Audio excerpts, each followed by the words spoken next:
यहाँ पे है वो नहीं होती, लोग नहीं पहचानते क्योंकि मैं फेस थी हमेशा से। गुरुजी ने मेरे को जिस तरीके से आप देख रहे हैं कि मैंने कितने दंगल, आप ये देखिए, चाहे सोनीपत है, पंजाब की लड़की है, मैं कहीं पे भी ये दंगल है जिस पे मैंने इतना टाइम स्पेंड किया है, लोगों ने पहचाना है और अपनी बेटियों को स्पोर्ट्स में लाना स्टार्ट किया। कितने साल कंटिन्यू रेसलिंग करी थी आपने, जैसे बीच में गैप नहीं था? देखिए मुझे ऐसा लगता है कि I started in 1997 and I quit the sports in 2010।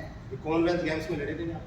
नहीं, कॉमनवेल्थ गेम्स में ही तो मेरा झगड़ा स्टार्ट हुआ था फेडरेशन से, और उन्होंने इतनी फेक न्यूज़ बना दी, ओ सोनिका सेक्सुअल हैरेसमेंट के लिए बात कर रही है ना, ऐसे कोई है ही नहीं माइका लाल जो मेरे को टच कर दे। इस देश में कोई है ही नहीं, क्यों? मैं उस आदमी की बेटी हूँ। हीरो थे आप उस टाइम? हाँ, तो जो फेडरेशन ने एक फेक सिनेरियो मेरे लिए बनाया था क्योंकि वो डर गए थे, क्योंकि मैं खेलूं नहीं, मैं कोर्ट केस लड़ती रहूं, मैं और चीजों पे लड़ती रहूं, मेरे को खेलने नहीं देते, टाइम वेस्ट करते। सो तब तो जीएस मंडेर होते थे, तो उनके साथ मेरा काफ़ी झगड़ा हुआ। मैंने उनको बोला कि आपसे तो अच्छा मलिक साहब ने फेडरेशन अच्छी चलाई थी, आप तो बिल्कुल ही अनफेयर कर रहे हो। तो कहते हैं तू कितना ही जोर लगा ले, मैं तुझे खेलने नहीं दूंगा। गलत है। तो फेडरेशन आपके बेटे में कोच इसको खिलाया था 2010 में? कौन जो अपनी क्या नाम थी, गुरशरण को डोप में इशू हो गया था, उसका अचानक से वेट ले लिया था, तो वो डोप में इशू हो गया था, मैं खेली नहीं थी। तीसरी लड़की मेरठ की थी, अंशु तोमर, हाँ अंशु तोमर, यूपी की। तो उस लड़की को खिलाया। हमारे कॉमनवेल्थ जो इंडिया में गेम्स हुए थे 2010 में, रेसलिंग के अंदर सबको मेडल आए थे, 72 को नहीं आया था। तो जब भी अनफेयर कहीं होता है, भगवान उसको देखता है और उसको इस तरीके से जजमेंट होती है।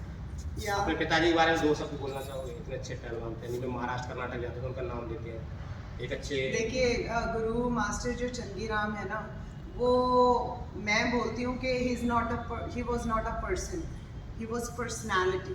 पर्सनालिटी क्या होता है कि एक इंसान, अपन इंसान हो गए, हमने आए दुनिया में कुछ काम करके चले गए। पर्सनालिटी होते हैं वो एक इस तरीके के काम करके गए हैं कि वो अपनी जनरेशन को नहीं हम लोग फैसिलिटेट करें, हमने आने वाली 4-5 जनरेशन को कर दिया। महिला कुश्ती अगर इस कंट्री में स्टैब्लिश कर सकता था या किया है, वो सिर्फ और सिर्फ पद्मश्री मास्टर चंगीराम ने किया।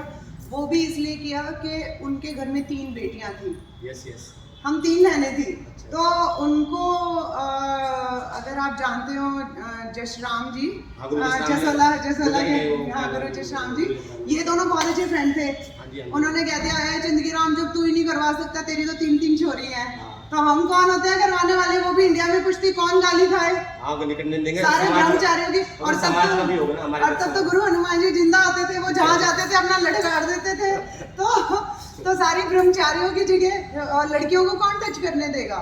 सो it's just happen to be कि हम लोग अच्छे स्कूल में पढ़ रहे थे, कोविड स्कूल में थे, हम समझ रहे थे कि भाई स्पोर्ट्स की वैल्यू क्या है, यू नो। तो पापा ने हमको बोला कि भाई आप बताओ, मेरे पास प्रपोजल है, वर्ल्ड में इंडिया रेसलिंग शुरू हो चुकी है, वुड यू माइंड? तो पापा हमको पहली बार डूसू एक दिल्ली में वो होता था जिसके अंदर जूडो, मैंने पहली बार ऐसा कोई स्पोर्ट्स देखा तो कि लड़कियां उनको पकड़ती और मारती और लड़के आते ऊपर से पटाख, और हम देख के मैंने कहा लड़कियां लात मार रही है, ये लड़कियां कर रही है। हाँ, तो जब हमने ये देखा ना कि लड़कियां भी इतना हाई टॉलरेंट और ऐसा स्पोर्ट्स कर रही हैं जिसमें टांग मारती लड़के ऊपर से उड़ के आ रहे हैं, देन व्हाई नॉट अस? कुश्ती मेरे घर का खेल है, मेरे घर पे सारी चीज़ें प्रोवाइड है, मेरे पिताजी गुरुजी है, सब लोग, इतना सिक्योर माहौल है, कोई गुरु बहन गुरु माँ के बगैर हमें बात नहीं करता। तो मैं अगर कुश्ती नहीं कर पाऊंगी तो कोई नहीं कर पाएगा इस देश में। तो मैंने, आपके फादर ने अपनी बेटी को, मुझे डॉक्टर बनना था, मेरी सिस्टर को आईएएस बनना था, एंड हम लोग सच में ही पढ़े लिखे अच्छे, हमने सेट किया था कि हमें ये गोल एज अ गर्ल, क्योंकि हमारे पास ऑप्शन कहाँ था, हम कोई और स्पोर्ट्स तो करते नहीं थे। कुश्ती अखाड़े में गुरुजी हमको आने नहीं देते थे, तो हम तो घर की और आम लड़कियों जैसे थे जो सूट पहन के या तो पढ़ लो या गोबर की ढेली उठा लो। तो हम वो लड़कियां थी, हमारे पास 20 गायें थी यहाँ पे। हाँ जी, पूरी 20 गाय की डेयरी थी। तो हम मम्मी की हेल्प करते थे, दूध हमें निकालना आता था, हमारे पास हेल्प के लिए, डोमेस्टिक हेल्प के लिए थे अंकल जो उनके गाय का गोबर वोबर करते थे, बट अगर वो बीमार है तो वो गोबर कौन करता था? हम करते थे। नोबडी गोना बिलीव मी कि मैंने गोबर की हेलियां ढो रखी हैं सर पे, गाय नीचे घास होता था, वो बरसिम काटते ना, तो मैंने बहुत ज़्यादा बहुत इंटेंस वर्क नहीं किया हाउस होल्ड का, बट हम मम्मी की हेल्प छोटी सी बहुत ज्यादा नीचे से बरसिम काट के लाते थे, सरसों काट के लाते थे जब मम्मी की हेल्प करनी है। गर्मियों के अंदर ये अपने जो मोटर होती है ना, जो पानी से नीचे वेल से जो ऐसे गिरते थे, वो बज जाती थी, बारिश के अंदर वो सीलन हो जाती थी, तो हम वो चाबी के ढब ढब मार के फिर वो खोल रहे हैं, उनके पेच लगा रहे हैं। हमको पापा ने हर तरीके का मैकेनिक भी बनाया हुआ था। मैं ये बता रही हूँ कि एक लड़की का जीवन, एक आम लड़की का जीवन जो गांव में जिया जाता है, हमने दिल्ली में बैठ के, हाँ जी, अगर कोई मुझे कहेगा ना मेरे से तेज धार कोई निकाल दे तो मैं मान जाऊँ, मैं आराम से निकाल सकती हूँ, because once you know how to read and write, आपको पता है कि पढ़ना लिखना कैसे आता है, भूल नहीं सकते।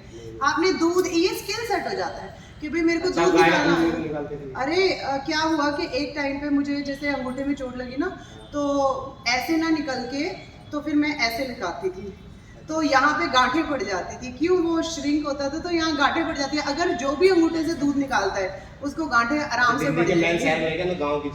जी, मुझे सब आता है। तो ये अगर मैं बोलूँ ओ आई लुक सो क्यूट, मैं बहुत ऐसे, मैं ये नहीं कर सकती, सॉरी। जैसे कई लोग बोलते हैं समाज में उनके पास तो शुरू से ही बहुत अच्छा था, मगर oh no no no no भाई साहब, देखिए सुनिए, हमारा जो परिवार था ना, कि जिसमें हमारे 3 तो